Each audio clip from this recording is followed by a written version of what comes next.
आम धारणा है कि मदरसों में मुसलमानों के बच्चे धार्मिक तालीम लेते हैं, लेकिन आपको जानकर हैरानी होगी कि मध्य प्रदेश के मदरसों में हिंदू बच्चे भी पढ़ रहे हैं। और इक्का दुक्का नहीं, बल्कि मध्य प्रदेश के 1755 रजिस्टर्ड मदरसों में 9417 हिंदू बच्चे पढ़ाई कर रहे हैं, जिन्हें उर्दू के साथ इस्लाम और कुरान की तालीम भी दी जा रही है।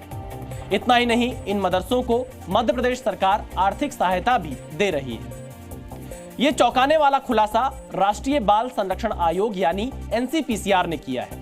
एनसीपीसीआर के अध्यक्ष प्रियंक कानूनगो ने मध्य प्रदेश सरकार को सुझाव दिया है कि मदरसों में पढ़ने वाले बच्चों को तत्काल प्रभाव से सामान्य स्कूलों में भेजा जाना चाहिए।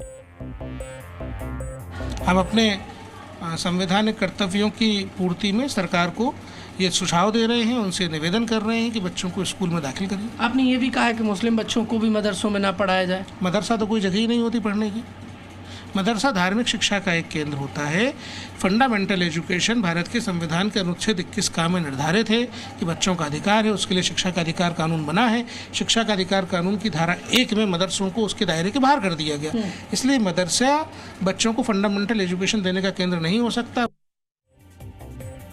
ये अपने आप में समझ से बाहर की बात है कि मदरसों में हिंदू बच्चे क्यों पढ़ रहे हैं, लेकिन फिर भी अगर पढ़ भी रहे हैं तो एनसीपीसीआर को क्यों लगता है कि हिंदू बच्चों को मदरसों में नहीं पढ़ना चाहिए। इस सवाल का जवाब भी एनसीपीसीआर ने दिया है, जिसके मुताबिक जिस अधिनियम के तहत मध्य प्रदेश मदरसा बोर्ड का गठन हुआ था, उसमें मदरसों की परिभाषा बताते हुए कहा गया है कि मदरसों में इस्लामी शिक्षा दी जानी चाहिए।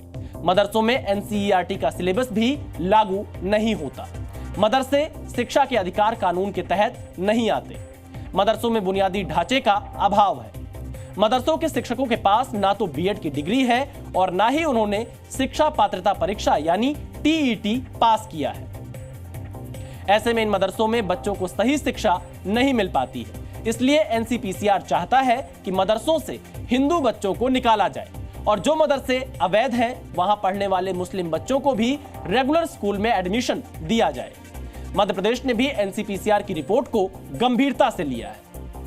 विषय में सरकार के पास जैसे ही जांच रिपोर्ट आएगी उस पर कार्रवाई की जाएगी, क्योंकि मदरसा में मुस्लिम धार्मिक एजुकेशन दी जा रही है, वहाँ हाईटेक तरीकों से शिक्षा की व्यवस्था नहीं होती है। ऐसे में इन बच्चों को किस तरह से वहाँ एडमिशन दिया गया, उनके अभिभावकों की अनुमति ली गई या नहीं ली गई, यह गंभीर विषय है। इस विषय पर सरकार गंभीरता से कदम उठाएगी।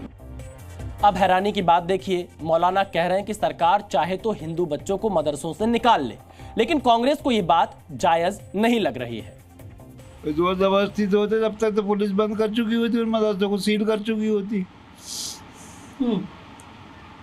भाई मिशनरी के स्कूल हैं और स्कूल हैं, विद्या मंदिर हैं, आरएसएस के शिक्षा मंदिर हैं, इनमें भी तो बच्चे पढ़ना है। मदरसों के ऊपर सरकार का नियंत्रण रहता है और ऐसा आज तक भी कुछ नहीं हुआ। और मैं समझता हूँ कि जिस तरीके की बातें बीजेपी की सरकार करती है कि कट्टरपंथ वहाँ पर पढ़ाया जाता है, ऐसा कुछ नहीं है।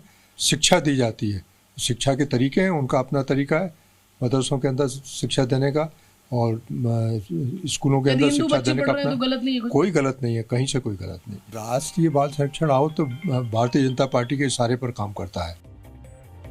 अब कांग्रेस ही इसको लेकर राजनीति कर रही है, लेकिन अगर मदरसों में पढ़ाई की व्यवस्था नहीं है और मदरसे आरटीई के दायरे में नहीं आते हैं, लेकिन सिर्फ मध्य प्रदेश ही नहीं कई अन्य राज्यों के मदरसों में हिंदू बच्चे पढ़ रहे हैं। एनसीपीसीआर के मुताबिक उत्तराखंड के 30 मदरसों में 749 हिंदू बच्चे पढ़ते हैं और वर्ष 2020 में पश्चिम बंगाल के मदरसों में पढ़ने वाले बच्चों में करीब 18% हिंदू थे। ऐसे में ये तो समझ में आता है कि धार्मिक शिक्षा के लिए मुसलमानों के बच्चे मदरसों में पढ़ते हैं, लेकिन हिंदू बच्चों का मदरसों में क्या काम है, ये समझ से परे है।